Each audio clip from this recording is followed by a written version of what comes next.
Love is still in the air ngayong Feb-Ibig month. For the second time kasi nag-propose si Sponge Cola frontman Yael Yuzon sa kanyang wife na si Karil.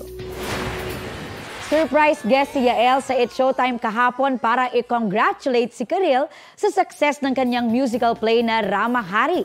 Nang tanungin tungkol sa kanilang love life, napa-throwback si Yael sa kanilang makulay na love story. Sabi niya mayroon daw siyang hindi nagawa before sa loob ng kanilang 10-year relationship. Tapos, bigla siyang lumuhod at tinanong ang million-dollar question kay Karil. Will you marry me again? Yes naman ang sagot ng aktres. The couple sealed the deal with a kiss at nagduet ng kantang Kay Tagal Kitang Hinintay ng Sponge Cola. March 2014 nang ikasal ang dalawa. Kapuso, para sa mga maiinit na balita, mag-subscribe sa GMA Integrated News sa YouTube.